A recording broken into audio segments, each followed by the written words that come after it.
Buenos días, el día de hoy vamos a ver un tema muy interesante que son los óxidos. Los óxidos son compuestos binarios formados por la combinación de un elemento más el oxígeno. Ahora, ¿por qué este tema es muy importante? Porque los óxidos puedes encontrarlos en la vida diaria cuando tú observas que un metal entra en proceso de corrosión, cuando comienza a oxidarse. También los podemos encontrar en alimentos que contienen óxidos como aditivos. También los encontramos en el óxido de zinc que se utiliza para el desarrollo de protector solar, ya que el óxido de zinc nos ayuda a contrarrestar los rayos ultravioleta. Y generalmente también en las pinturas y los cosméticos que son de uso diario para muchas personas, ¿no? El día de hoy también tenemos aquí dos tipos de óxido. El óxido básico o también llamado óxido metálico y el óxido ácido o también llamado óxido no metálico o con su nombre también anhídrido. Tenemos que reconocerlos por medio de la fórmula. Un óxido básico está formado por los metales más el oxígeno, mientras que el óxido ácido está formado por no metales más el oxígeno, como podemos observar en la siguiente fórmula. Aquí tenemos diferencias y semejanzas. La primera semejanza es que el oxígeno, cuando voy a formar óxidos básicos o óxidos ácidos, siempre va a tener el estado de oxidación de -2. Pero cuando formemos óxidos, y la diferencia es que un óxido básico va a ser solo formado con metales. Ahora, sabemos que hay tipos de metales, ¿no? Que son los metales de valencia fija, aquellos que solo tienen un estado de oxidación, y los metales de valencia variable, que tienen más de un estado de oxidación. Y los óxidos ácidos van a trabajar con los no metales, pero debemos recordar que los no metales tienen dos cargas, tienen una carga positiva y tienen carga negativa. La diferencia con los óxidos básicos que se forman con los metales es que todos los metales tienen cargas positivas, ¿ok? Bien, vamos a formular ahora sí, pero recordando tres cosas importantes. Número uno, los óxidos siempre llevan oxígeno. Número dos, que cuando yo tengo un óxido básico, utilizo los metales. Y cuando tengo un óxido ácido, utilizo los no metales. Y por último, que el oxígeno siempre va a tener el estado de oxidación de -2. Entonces, vamos a hacerlo.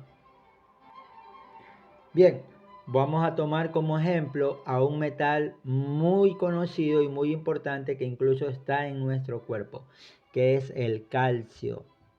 La simbología del calcio es la C mayúscula y la A minúscula. Luego le voy a sumar el oxígeno. Recuerden que estamos hablando de óxidos y a los óxidos para que se formen tenemos que sumarle oxígeno. Ahora, ¿qué debemos recordar? Que el oxígeno siempre va a tener el estado de oxidación de -2. Listo. Ahora, yo debo recordar que el calcio es un metal de valencia fija, es un metal divalente. ¿Qué significa eso? Que su estado de oxidación es de +2. ¿Por qué +2? Porque recuerda que los metales son de carga positiva. Listo. Y aquí tenemos algo que hacer muy sencillo. Cuando yo tenga números pares, pues tengo el 2 del otro lado, pues los puedo simplificar. Y en este caso, este 2 sería 1, este 2 sería 1. Listo, una vez que hago la simplificación, voy a invertir o intercambiar las cargas que tenía cada elemento hacia el otro. ¿Cómo? El 1 del oxígeno va a pasar al calcio y el 1 del calcio va a pasar al oxígeno. Lo podemos graficar de esta manera.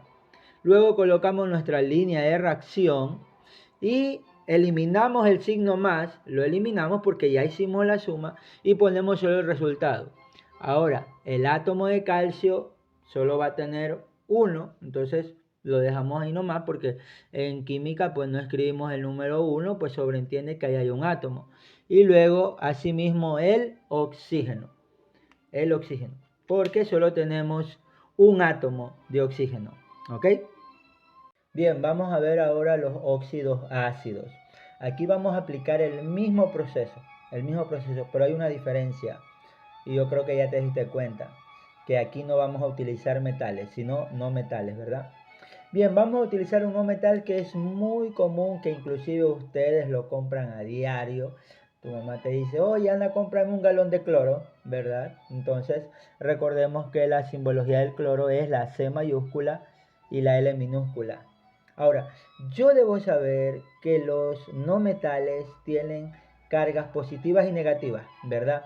Pero cuando yo voy a formar óxidos, yo voy a trabajar con las cargas positivas. Entonces recordemos, las cargas positivas más 1, más 3, más 5 y más 7. ¿Por qué debo recordar esto? Porque yo debo saber con qué carga va a trabajar dependiendo de la terminación que estos tengan. Pero en este momento no le voy a poner el nombre, quiero formularlo, entonces puede elegir cualquiera. Yo voy a elegir esta de acá. Listo. Ahora sí, vamos a hacer el mismo proceso. Observa, por favor. Escribimos la simbología del cloro, luego le sumamos el oxígeno porque tenemos que oxidarlo y para oxidarlo necesitamos que tenga oxígeno. Ahora, recordar que el oxígeno siempre va a tener el estado de oxidación de -2 y el cloro en este caso está trabajando con la carga positiva de +3. Entonces pongo aquí el +3. Otra cosa que debemos recordar es que cuando no tengo yo números pares para poder simplificar, voy al siguiente paso. ¿Y cuál era el siguiente paso? Intercambiar, en este caso, las valencias que tiene el uno y que tiene el otro. Este número 2, que era del oxígeno, ahora va a pasar al cloro. Y este número 3, que era del cloro, va a pasar al oxígeno. Escribo entonces la simbología del cloro, ya no pongo el signo más porque ya los sumé, ya los combiné, entonces luego coloco la carga que tenía en este caso el oxígeno, que era el -2, entonces pongo aquí el 2 y luego el oxígeno 3, porque recuerda que se intercambiaron las cargas. Y eso es todo. De esa manera yo puedo formular y así lo puedo hacer con cualquier otro elemento que se encuentre en la tabla periódica. Lo que tengo que diferenciar es cuál es un metal y cuál es un no metal. ¿Ok? Bien, ahora vamos a sacarnos de una duda. ¿Qué pasó con este -2? ¿Por qué aquí no está el carga negativa? Acá yo tenía un -2 y usted lo pasó al cloro, pero acá está el 2 sin la carga negativa. ¿Qué sucedió? Paso a explicar. Cuando vos vas a hacer un compuesto, vas a crear un compuesto, tienes que recordar ciertas reglas, ¿no? En este caso es que el resultado no puede quedar con estados de oxidación positivos, por decirlo así, que superen a los negativos.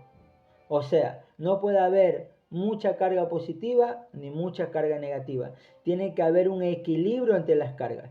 Tiene que haber la misma cantidad de carga positiva y la misma cantidad de carga negativa para que el compuesto que acabas de formar quede neutralizado. ¿Cómo comprobamos eso? Colocando los estados de oxidación. Por ejemplo, en este ejercicio ya sabemos que el oxígeno siempre va a ser -2. Ya lo colocamos de una vez. Y tú debes saber que el calcio siempre es +2. ¿Ok? Entonces, +2 y -2 es igual a 0. Quiere decir que el compuesto está bien desarrollado. Está neutralizado. ¿Ok? Vamos con el siguiente ejercicio. Yo sé que aquí trabajé con la carga de +3 en el cloro. Le pongo el +3. ¿Ok? Y hace que el oxígeno siempre es -2. Pero aquí hay una particularidad. Estos numeritos que tú ves abajo, determinan la cantidad de átomos que tiene cada elemento dentro del compuesto. Pero no solamente eso, estos numeritos están multiplicando a los estados de oxidación. para saber la cantidad de cargas positivas que tiene el cloro, y este numerito de 3 de aquí abajo está multiplicando por el estado de oxidación de -2 para saber la cantidad de cargas negativas que tiene el oxígeno. Vamos a ver, 2 por 3 más 6, ¿verdad? Se la tabla del 2, ¿no? Y 3 por -2, -6. Y esto me da 0. De esa manera yo compruebo que los ejercicios que he formulado están pues correctamente elaborados. Porque en el resultado pues me queda neutro. No hay ni más carga positiva ni más carga negativa. Eso es todo. Chao.